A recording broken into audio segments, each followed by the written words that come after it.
আমাদের দেশে ব্যবসার ক্ষেত্রে টাকা দিয়ে যে শেয়ার হয়, যেমন এক দোকানদারকে আমি 1 লক্ষ টাকা দিলাম, সে আমাকে কোন হারে দিবে, হালাল পন্থা কি? ভাইরা আমার, আপনি কোন দোকানদারকে 1 লাখ টাকা দিলেন ফর এক্সাম্পল, আপনি তাকে বলবেন ভাই এই টাকা দিয়ে ব্যবসা করার পর যদি আল্লাহ না করুক লস হয়, তো যা লস হবে আমি লস নেব। তোমার ব্যবসার পুঁজি আছে 10 লাখ টাকা, আমি সাথে 1 লাখ যোগ করলাম, তাহলে 11 লাখ হলো। 11 লাখে টোটাল ব্যবসাটা চলবে।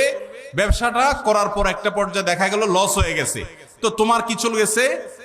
11 লাখ টাকা যদি আমাদের 11,000 টাকা লস হয়, তো আমার 1,000 যাবে, তোমারও 10,000 যাবে। আর যদি লাভ হয়, সেক্ষেত্রে লাভের পার্সেন্টেজটা ঠিক করতে হবে। কিরকম? যে এই 1 লাখ টাকা আমি কত পার্সেন্ট পাবো। তুমি ব্যবসা যেহেতু নিজে পরিচালনা করবা, অতএব তুমি 60%, আমি 40%, অথবা তুমি 50%, আমি 50%, যে কোনো হার ঠিক করে লাভ এবং লস উভয়টার ভিত্তিতে যদি আপনি দেন, সেটা জায়েজ আছে। আর যদি 1 লাখ টাকা দিয়ে বলেন ভাই আমার আসলটা ঠিক থাকবে, মাসে মাসে 2000 করে দিবেন, তাহলে এর নাম সুদ। এর নাম কি? কুল্লু কারজিন জাররা নাফআন ফাহুয়া রিবা। যদি আপনি এটা লোন হিসাবে দেন আর বিনিময় নেন, সেটা কি হবে? সুদ হবে। আল্লাহ আমাদেরকে বুঝার তৌফিক দান করুন।